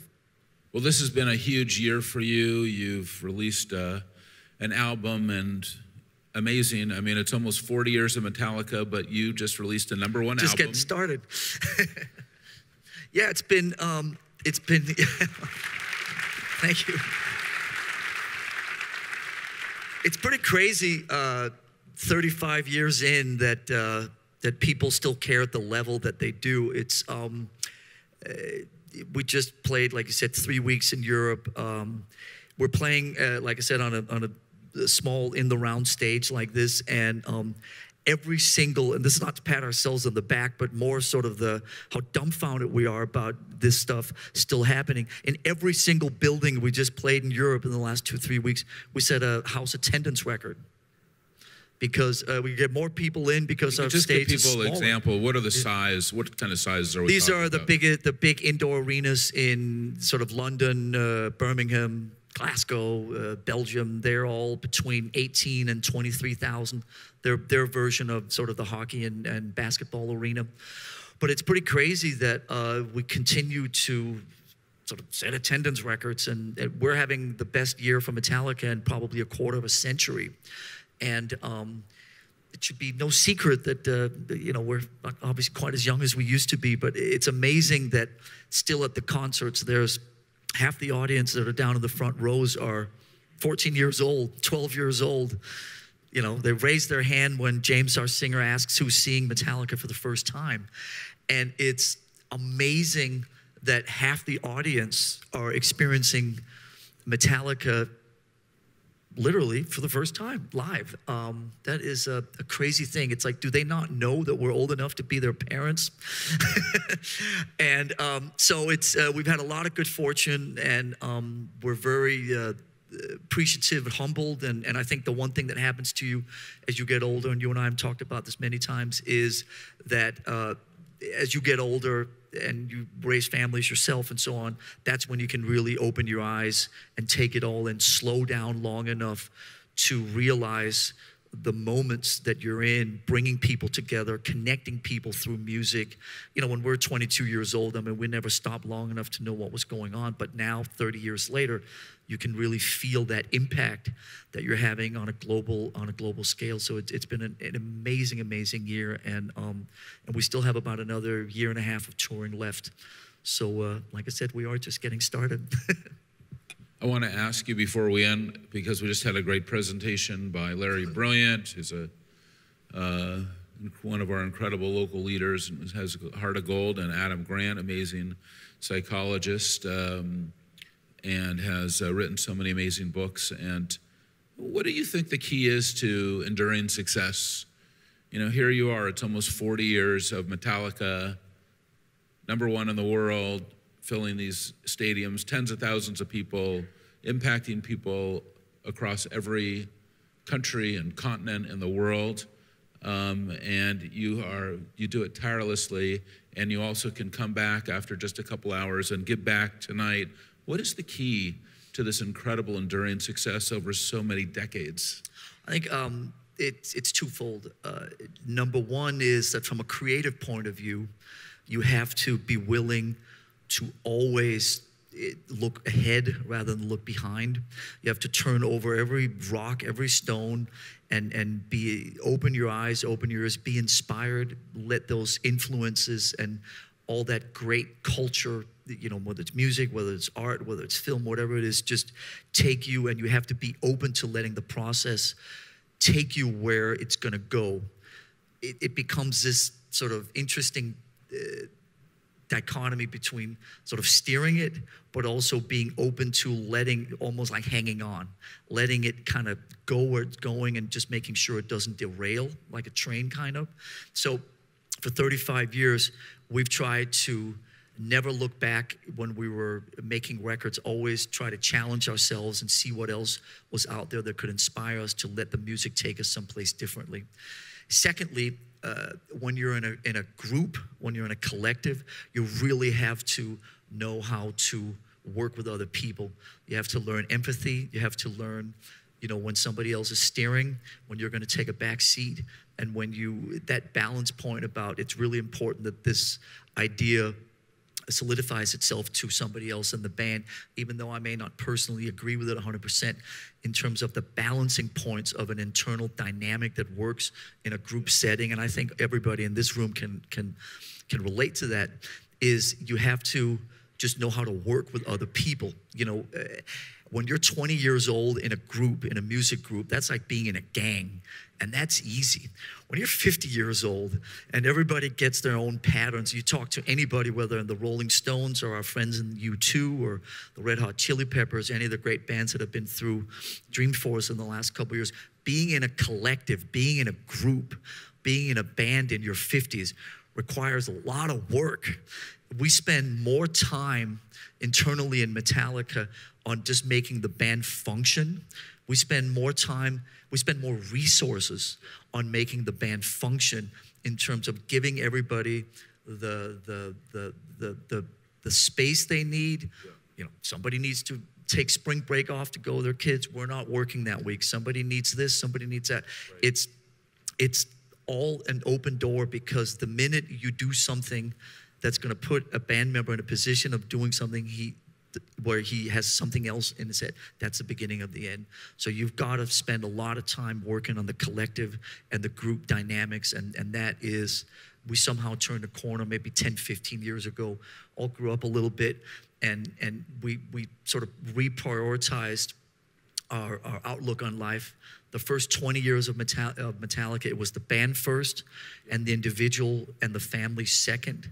And about 10, 15 years ago, we swapped the model, and now it's the individual and the families first, and Metallica second. And that has given us a functioning dynamic that is, we're in better shape than we've ever been. And that's part of the reason I think we're enjoying the best time we've had in 25 years. It's a successful point of view. So putting yourself and your family first is the key to your long-term career success. Is that what you're saying? Yes. because you have to find the balances. What we have is, if you have happy band members show up to the studio. Happy band members show up at concerts, and disgruntled and annoyed and unhappy band members, they don't go on tour. It's that simple. Yeah, because there's very few bands that have been able to stay together for 40 years. And it's no picnic, I got to tell you, Mark. That is, it is the You have some unusual personalities, right? Is that right? Well, unlike, say, I mean, you're hitting the nail on the head there. Unlike, say, our friends in U2, who all grew up on the same street and all went to the same school. I'm from Denmark, and I grew up in a very sort of bohemian, open, social democratic society. James Hetfield is from Southern California. Very, very different first 20 years than I did. Kirk Hammett is local, spent most of his time in the Mission, growing up in inner city. And Robert Trujillo is from Los Angeles and had also a very, very different rearing than the other three guys. So we're unlike, say, you two, we're four guys that pull in four different directions, and it takes a lot of work. Well, we can't wait for tonight. How many of you are coming tonight to the concert? Fantastic. There's still tickets available. Just a couple, yeah. I think. What's that? I think about 2,000 tickets available. Yep, so. there's still tickets available. We have Metallica, Grateful Dead, Dave Matthews, G-Eazy, Rancid. Yep. It's going to be an amazing show. And also, if you can support us in fire relief, I know many people are watching us online right now. Please text together to 20222 to donate to our fund. And I believe we're going to raise more than $20 million tonight. And it's thanks to you, Lars Ulrich, and your band, Metallica. Thank you very much. Thank you, Mark, for having me. Great job. Great Please thank Lars Ulrich. Thank you.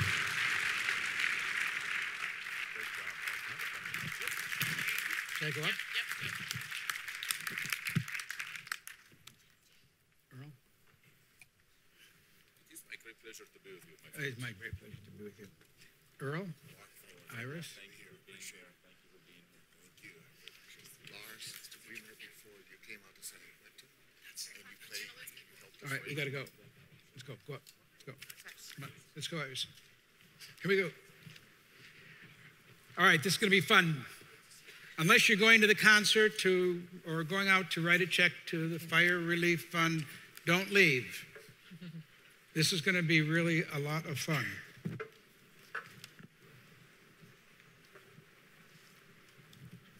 So, Earl. Yes? Tell everybody how we met. Well, Larry, as you're aware, and maybe some of the people aren't aware, you were in prison. And we met in prison. We met in prison. Very strange circumstances. You came in with a group of people. One guy had a propeller on his hat, and the inmates. Would be Wavy Gravy. Wavy Gravy came in, and very strange because we didn't expect that. The monks came in with you, and when the inmates saw you and the Tibetan monks. The Tibetan monks, and when they saw you and the Tibetan monks come in, the inmates left. They were not happy that you were in their chapel. So wait, the Tibetan monks and the hippies frightened the inmates at San Quentin. Yes, and I thought it was going to be a very simple evening. I thought we would have a little fun. You said the monks had felt some need of trapped souls in this place, and they didn't know what the prison was. And so I get this call from Danny Rifkin. I say, sounds great. You guys come in. What I didn't do was check with the inmates and say, we're going to do this. I thought it was the right thing to do. When I saw you, Wavy Gravy sort of leading a group with the propeller, and I think he had his fish with him, and I'm like, what have I done? But wow, what an exciting evening. It changed the lives of so many people in that 2-hour period. The monks came in, and the inmates said, we're not going to sing. You remember that, Larry? And they left. They went to the side room, and I said, we don't want them in our chapel. And for me, it was like, why? If you're so comfortable in your faith, if you know what you believe, why should you be offended about anyone else and what they believe? I believe that sometimes people are held hostage by their faith and their beliefs, and they don't allow themselves to expand beyond the borders of that being held hostage. When you came in with the monks and Ram Dass and everyone else. It was like, what is going on? Yet when the monks started to chant, when they started to sing, the inmates that had left started to come back because they heard something that they had never heard before, and they sensed something. And when they started to sense something and sense that, you remember they said, we want to sing now, after they did. And it just opened up so many avenues of, you guys started to hug our inmates, and they were hugging each other, and it wasn't just the people coming in hugging each other, but you were hugging guys that may not have been hugged for years. And there was the tears coming out, and as they got up and started to sing Amazing Grace, well, tears flowed everywhere. But it was that opening of the door and you wanting to come in that really changed things. So I want to start this off by way of introduction of Reverend Earl Smith, Chaplain Earl. That night, I saw something I'd never seen before. I'm quite familiar with clowns walking around with propeller beanies on their hat. I'm used to Indian gurus with white flowing robes. I wasn't even that unfamiliar with seeing so many prisoners and going to a gospel choir event at San Quentin. What really happened is that Earl stood up when there was so much fear in the room, and the Grateful Dead was in one corner, and the Tibetan monks in another, and the Seva Foundation group in a third. Everybody was as far away as you could possibly get when you're in a chapel in prison. We were kind of pushing against the wall, and it was a segregated, self-segregated moment. And Earl stood up there and he said, all right now, I want to see everybody hug somebody, but I don't want to see any black guy hugging another black guy. I don't want to see any white woman hugging another white woman. And certainly I don't want to see any of you monks hugging other monks. I want to see a white guy hugging a black guy. I want to see a white woman hugging a monk. I want to see a black prisoner hugging everybody. And magic happened at San Quentin that moment for me, as people passed over everything they'd learned to be afraid of about the other and began to show compassion and love for people they never had seen before. That's what happened at San Quentin, and that's how Earl and I became friends. Earl is, of course, trained as a Baptist minister. One week, he came to Marin County. San Quentin is in Marin County. He came to Mill Valley, and he said he wanted to preach the gospel of love and compassion in every church and synagogue and mosque in the entire county. And he would, one night, preach at a Catholic church, and then a Episcopalian church and a synagogue.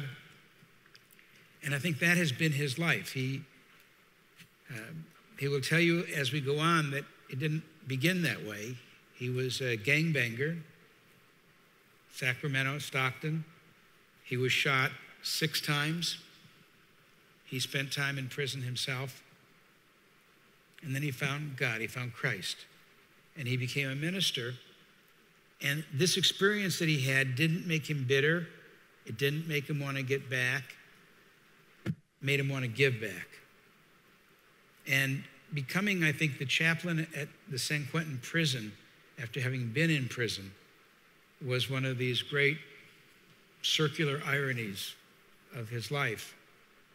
And now he's in the center of one of the biggest controversies in the country. We've all seen it. Every Saturday, the NFL games begin. Every Sunday night, when the NFL game begins, there's as much interest paid to which of these young athletes are going to kneel as which will stand up and salute the flag and stand for the national anthem. And Earl is the chaplain for the San Francisco 49ers. Earl was the chaplain for Colin Kaepernick. And I'd like to ask you, Earl, tell us your perspective on that. I mean, How are we to understand that? Well, first of all, Larry, I think I worked in the prison for 23 years, but I never did time in the prison. Thank God I have a sister that's an attorney. And so when I went to court on my drug case, she actually got me off. And so praise God for that, a really smart young lady that saved me from going to prison. But the whole thing about protests is simply this. Colin was sitting on a cooler, contemplating what was going on with a number of people that were being killed in different parts of this country by law enforcement. Didn't really have an idea of what it all meant, yet he knew he was bothered by it. So he decided he would sit. And in the process of him sitting, someone captured him sitting on a cooler between two field lockers behind all the guys that were standing, and it became an issue. In the process of that issue, it's now, what do you do? I believe that protests can become your process and can keep you from progress. And so there was a protest, and with that, Eric Reed joining him, yet sitting was not the proper thing because of the faith practice. But yet when you kneel, no matter what your faith belief is, kneeling is a sign of humility, of submission. Kneeling is a sign that says that I have concerns and I'm kneeling in humble submission to my concerns. So if you watch, you saw Eric, as he was kneeling, he was praying. Cap was with him. So it went from sitting to a posture of kneeling. The problem is that so many people see it as a protest that doesn't go beyond being angry about the protest, and they never ask any questions about the process. What's going on? Why are you protesting? Yet in the process of the protest, without progress, you have nothing. You become stagnant in your protests and you never grow from your protests, then what have you served and what have you won? So for me, in terms of thinking of, I believe that Colin was courageous in the point that he was concerned about something enough that he said, I'm gonna sit and contemplate this. I'm gonna just sit down. There was no disrespect to the military. There was no disrespect to the flag. There was issues that he had that he was trying to figure out, how can I process them? Within the process of his issues, he was pushed out front, and a lot of things took place. It was not about the military. It was not about a lot of the things that people have said. He was concerned about the number of people that were being killed in the communities, and no one was really understanding the process of why. And he was using his privilege of being on television, being a star quarterback, being an NFL player, being well paid. He was trying to, like all these kids, are trying to struggle with the wealth, the privilege, the chance that they've got to bring attention to the issues that cause them so much pain. And Iris, you work at Resource Generation, which is an organization that works with young people of wealth, young people of privilege, and you try to get them to understand and become very successful social action philanthropists. Can you tell us a little bit about that? Yes. So at Resource Generation, we work with people age 18 to 35 who identify as being within roughly the top 10% financially, who care about affecting long-term social change through moving money and resources, doing it together, as well as supporting issue-based campaign work. We've been around for about 20 years. Is this kind of cutting out a little bit? It's okay. Thank you. Thank you so much. We have 500 members all over the United States, and collectively we move millions of dollars every year to support organizations that are actually creating solutions to issues around social inequality. And we work with people who both inherit wealth, such as trust funds and homes, property, stocks, as well as people who I think a lot of the people, similar as people in the room, who have high earning power, who have disposable income, and who want to leverage that privilege to affect social change. So you work with people who are in the top 10%, and a lot of the people in this room are well off. Maybe they're not that well off.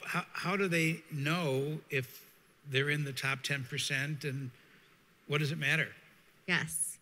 So I first just want to say, I really don't think that we talk about class and money hardly at all in this society, and certainly not enough. So class can get really, really confusing. And I know for myself, I grew up in Mill Valley, which is about 30 minutes away from here. It's a very wealthy suburb of San Francisco. And there's this phenomenon that I call comparing up, right? Where we often only really notice the people who have more money and more resources than ourselves, rather than being able to actually accurately place ourselves within a greater economic context. So for myself, growing up in Mill Valley, you know, because I didn't have the actual information about how much money it took to be in the top 10%, because people around me weren't talking about money, I had no idea how much my neighbors made. I had no idea how much my friends' families made, but I knew that our family only owned one home.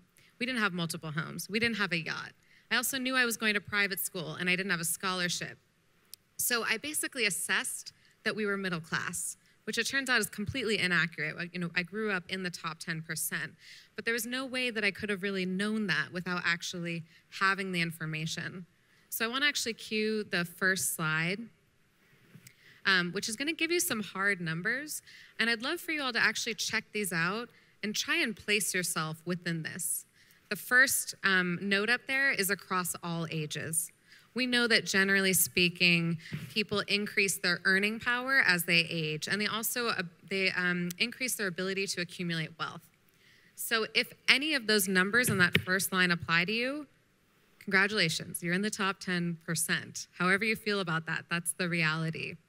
And the one below is by 18 to 35, precisely around income. So on the next slide, we break down that 18 to 35 even further, because I know a lot of you are in that age range here. And net financial wealth is what you own minus what you owe. And we say net financial wealth, not net financial worth, because we believe that you're worth more than what you have in the bank account. It's a political decision.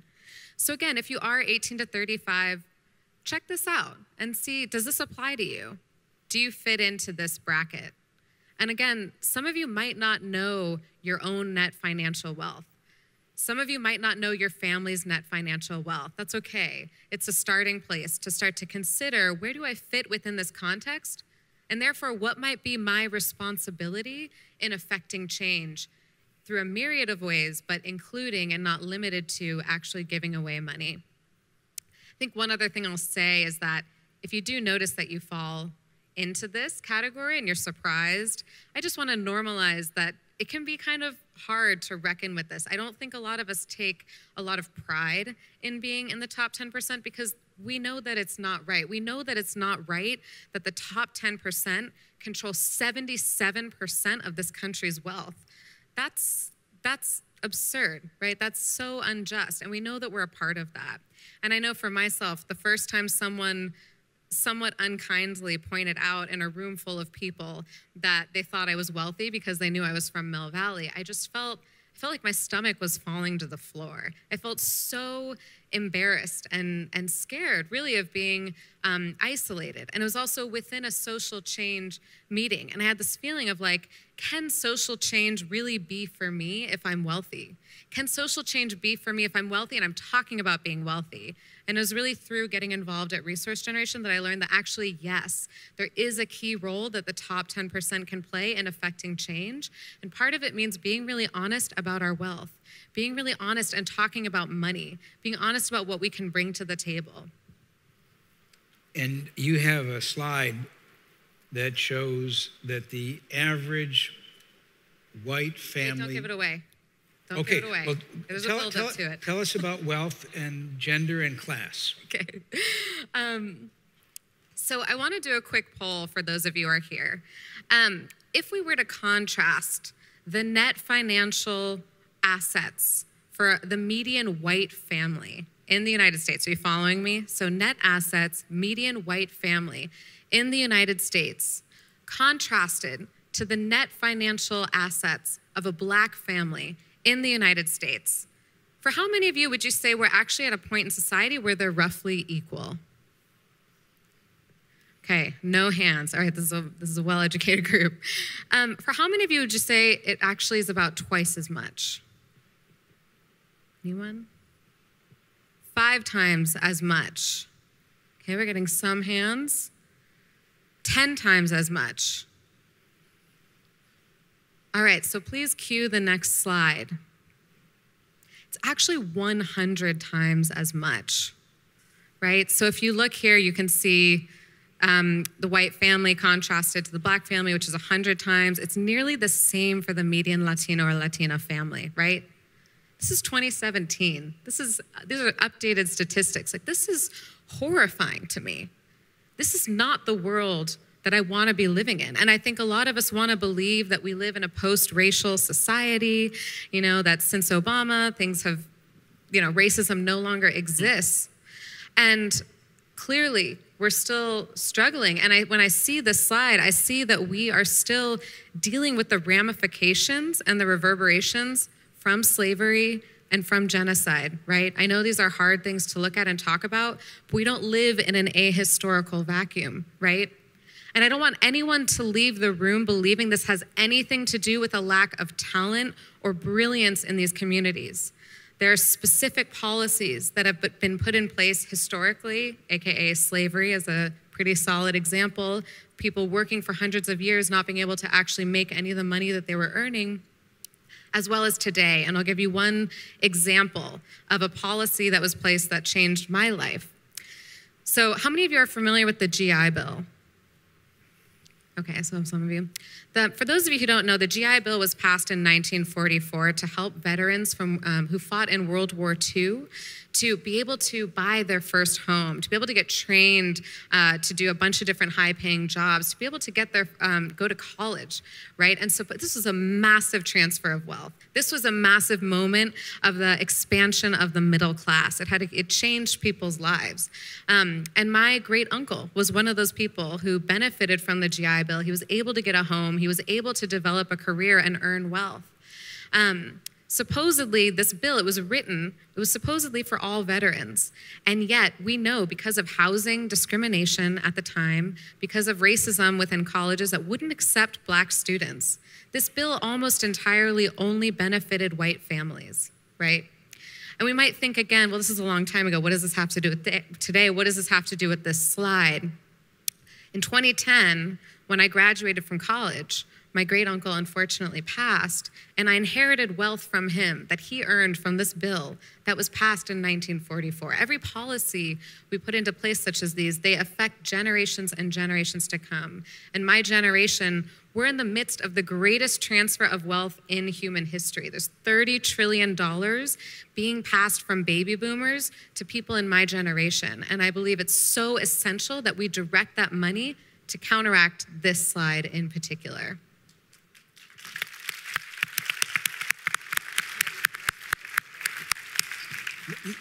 It is so important that when we say the words that we've said over and over again here at Dreamforce, and I think all of us say, which is some variant on either all of us were created equal or all of us are entitled to equal, or just aspirationally, we are all equal. When you see that 100-to-1 differential, you understand how far we have to go. It's unpacking it, and thank you, Iris. It's unpacking it in these terms for our minds to begin to understand what the course of action is that we have to follow. And you have one more slide? Yes, so I want to take this a little bit further and talk also about gender in a moment. I know that this is a very live campaign and conversation at Salesforce among many other companies that are really trying to rectify and close the gender wage gap, which I think is incredibly commendable and essential. And yet I don't think we talk about race enough. So in this slide, you'll see for the average dollar that a white man is earning, and thank you so much, Adam, before for talking about the essential role that white men have in speaking up about issues such as these, you'll notice where white women are, I do believe the gap is closing. But look at where black women and where Latino women are, right? 65 cents, 58 cents. And I don't think that we're actually, when we're talking about the gender wage gap, I think we're actually often talking about white women. And we're actually leaving a lot of these women behind. Women of color make up the majority of the low-wage workforce, right? We're talking about domestic workers, we're talking about nannies, people who work in retail, food service. The lowest paying jobs are majority comprised of women of color. So when we're talking about the gender wage gap, who are we actually talking about and who are we leaving out? And then the last slide, just to give you something more solutions-oriented, this is a profile of Adam, who's 33 years old. He's a member of Resource Generation.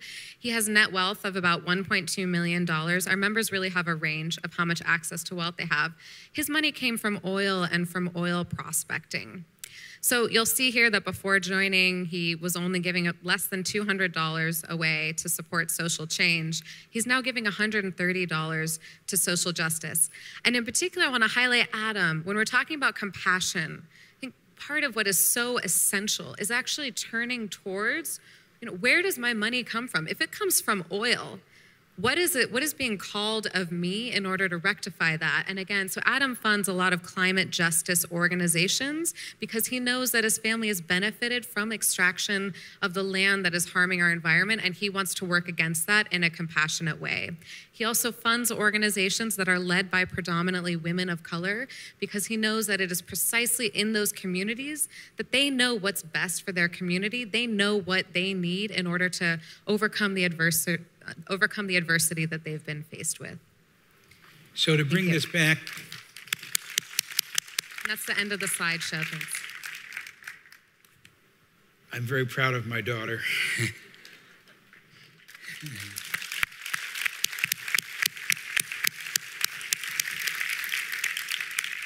Good job, Girija. So let's try to bring this back. If you're a professional athlete, a high percentage of professional athletes are black. The average salary income for a rookie is in the high hundreds of thousands of dollars a year, certainly in the top 10%. Many of the most famous stars in the NFL or the NBA are in the top 1%. So you look back on where you came from, and you're looking back at people whose net wealth is 100 times less than you. It's not like 2 or 3 times less. I didn't understand the magnitude. You're growing up in a community, and the county or the city that you're growing up in, you went to church with these same kids, you're leaving, and your earning potential's 100, maybe 1,000 times more than theirs. And then you see young black men that are being killed, or you see instances of the effects of racism. It shouldn't surprise us that such a high percentage feel they morally must act. And I wonder, Earl, you've spent a lot of time talking about these counties that, the same counties that feed the prison system, the same counties that feed professional athletes. And maybe if you would just talk a little bit about your experience that way.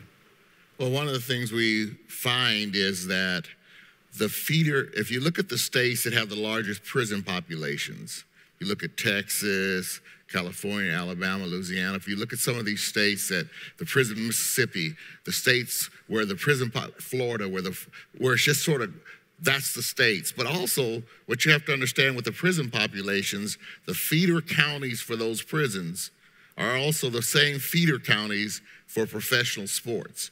So the guys that end up in prison, in many cases, are the friends of the guys who end up in professional sports. So when you speak about activism, or you speak about why are they doing this, or you speak about their wealth, prison, I was talking to you earlier about this whole notion of incarceration, and I hear this over and over again, and we're saying when a guy gets to prison, he's incarcerated. He's not incarcerated when he gets to prison. He's incarcerated by economic situations, by generational situations, by environmental situations, and sometimes as a byproduct of those, they become detained in man-made facilities.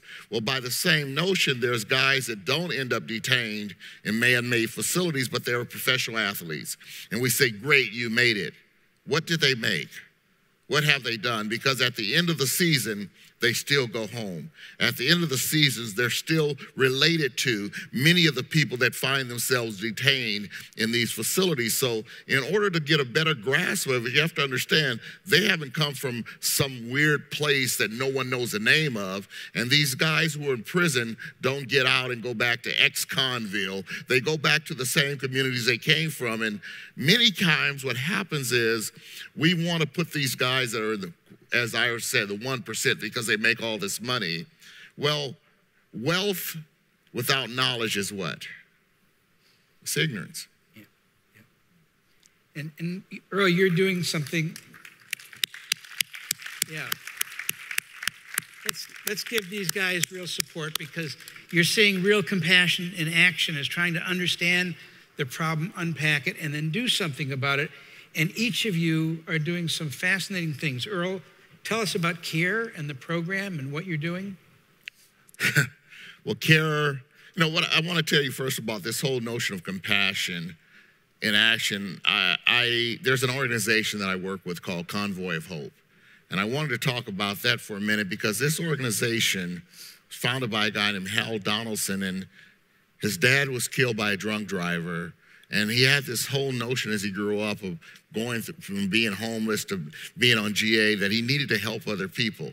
So the reason I wanted to mention it is because with the 49ers, we do a program where we bring people from the community in, and we actually help them. We give them health screenings, we give them haircuts, makeup, we give them food, and this is all through Convoy of Hope, through Hal's organization. But also with CARE, as you mentioned, the thing that's fun for Angel and I, who started this organization. Angel's my wife, as Larry knows. The thing that's really exciting for me, CARE is concerned about recovery education. And the thing that we really build on is the notion that when people come out of prison, if they're not educated to reenter society, society is the worst.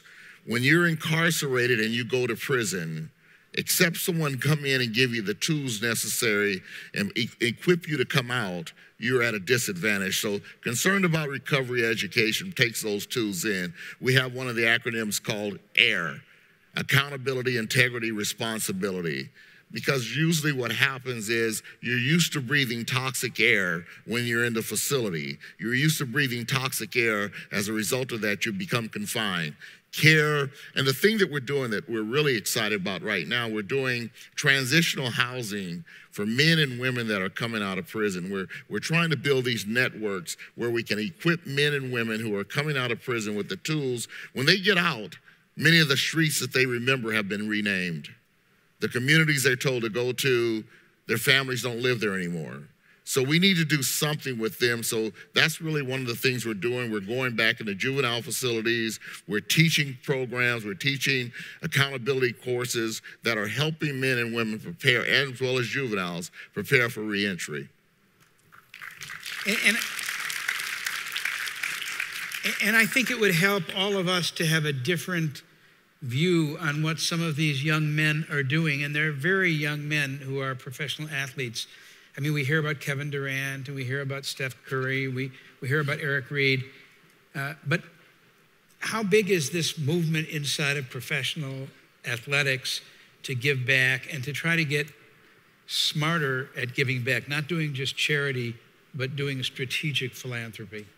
Well, I think, first of all, people, they hear those names of Eric, Steph,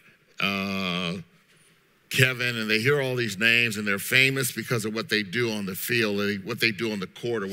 But yet, really, what I consider them to be is famous for what they do and no one knows, for what they give back to the communities, what they're constantly looking for.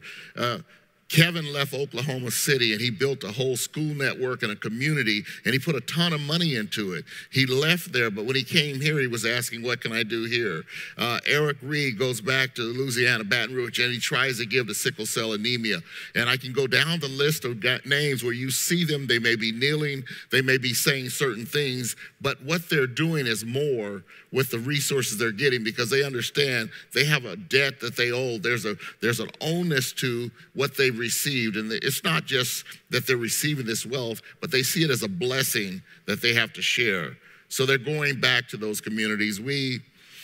Each game, you see so many. We have a fellowship night for the Warriors, and one of our players paid for 200 kids to come and family members. And that's a lot of money that he put, but he says they need to be able to come to this arena and see, and it's Andre Iguodala, he wanted them to see what it's like to come to an arena and see the people working together, see them playing, and benefit from an evening away from their environment, their communities. Kids from foster homes, from group homes, from socioeconomic situations, you say, they couldn't get there without that. So there are a lot of guys that are helping. And you may see, if you ever watch a Warriors game, watch the NBA game, you'll see, kind of an ad for an organization called Nothing But Net, which Steph Curry is involved in. And it always shows a photo of him shooting a three-pointer, and it goes in only nothing but net. But what nothing but net really means is that the bed nets that are distributed throughout Africa that are impregnated with insecticides, when those are put into a community and protecting the sleeping area of people in those villages, they don't get bit by the Anopheles mosquito and they don't get malaria. They're not bit by the Aedes aegypti and they don't get dengue and chikungunya and these other diseases. So Nothing But Net is his way of talking about being a basketball player involved in nets, but it's funding a huge number of these bed nets that are giving away free now. And I just thought that was a wonderful way for him to blend his work and his philanthropy. And Iris, maybe if you would just dwell down a little bit more on the difference between the kind of giving away money or charitable activity that we need and becoming a strategic activist in using your philanthropy. Yeah. So at Resource Generation, we really think it's important to delineate between charity and social justice philanthropy. We really believe that both are absolutely essential ways of treating social problems, but we have to do both. We see charity as treating the symptoms of a problem, and social justice philanthropy is really getting at the root cause. Why is there this problem to begin with? So I think this is best illustrated by an example. Let's say that there's an epidemic of asthma among children and young people in the Richmond. This is a true hypothetical. A charitable approach might be to go into that community and fund a hospital in being able to expand their capacity to treat these young people who have asthma. And as someone who has asthma, I can't stress that I think it's absolutely essential that people with asthma get immediate medical care. However, what's missing in that approach is this question of why. Why do all of these children have asthma? What is going on to actually cause this? And upon investigation in that community and deep listening and engagement, the strategic social justice philanthropist might learn that young people are getting asthma because there's a Chevron oil refinery that's been built nearby. And therefore, they might shift or expand their approach in how to tackle this problem by supporting organizations that are actually advocating to get rid of that oil refinery, that are actually working to create alternative economies that aren't based on oil and fossil fuels, so that we're not always just treating the symptoms, we're actually getting ahead of the game and really preemptively creating the long-term solutions that we really need. And, I think similar with the Sonoma fires, I've really appreciated that video and this fundraising, which again, we had family that was affected by these fires. It's so essential that we do rapid response. I think our society is really good at rapid response, right? There's this huge crisis. Millions of dollars get moved immediately to support people who are in a visible crisis. And yet why? Why do we have fire after fire in California? Why are these fires increasing in their rates? We know it's connected to climate change. And therefore, what are we actually doing to prevent this increase in climate disaster? We don't always want to be on the defensive of responding to disaster after disaster. We actually want to get into the offensive, right? We want to get ahead of the game by funding organizations that are creating solutions to climate change, to racism, to these huge inequities that are causing these problems, rather than just wanting to treat the symptoms.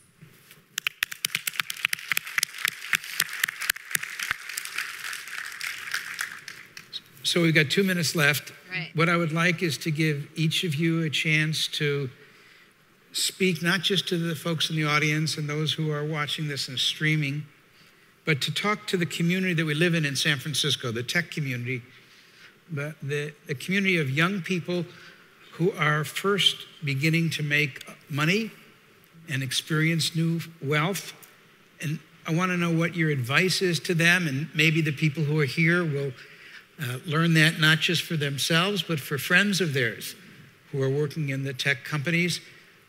Earl, start with you. What do you think you would ask them to do in their life to make this kind of social philanthropy more part of what they do and who they are? I would ask you to consider your neighborhoods. Consider the men and women and children that are detained in correctional facilities. Consider that they're going to come back home, and consider what you can do in preparing them to come back home. I think that each of us in this room can offer a resource. A guy once told me, I've never been to prison, I don't know what I can offer. I said, tell the guy why you've never been there. Tell them what it was that allowed you not to be detained, what it was that kept you from being detained and locked up. So there's something we can do, but also your resources in terms of developing homes and developing communities where we can help people that are detained, that are getting out, prepare to go back into the communities.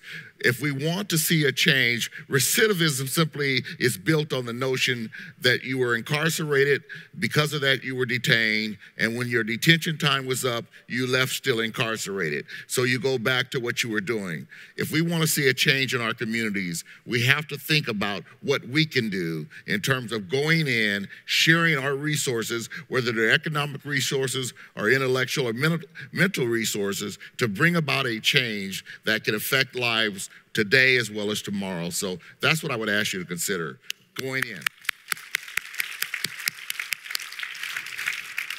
And Iris? Yeah, I echo check marks next to everything that Earl said. I would just add, I think there's an incredible opportunity here, right? Like, we are a part of an incredibly wealthy industry of people who care about the world, of people who are innovators, people who are creative. And what I want to ask of people is to really channel your skills and your talents, your excess resources, to support others who are, again, dreaming big just like you are, but who are dreaming about system change, right? Who are dreaming about how to get us out of the problem that we're in and funding those solutions. A colleague of mine once said, and someone who was raised working class, I wouldn't want to be the only well-fed person in a room full of hungry people. And I think that's precisely what we're in right now, in this room, in the Bay Area. I know that I relate to that deeply. And I think we're faced with a decision. We can either go off and hide all of our food and only talk to other people who have enough food, and then create really complex systems of locking up the food and putting gates around our houses, or we can share our food. And I think we need to get into rooms and situations that make us uncomfortable, get to know people who are different from us, right? And actually employ deep listening and humility. Consider, what are the things that I actually don't know that much about? Who are the experts in this work that I can form deep partnerships with? And again, I do think social justice is for us in the top 10% as well as everyone else.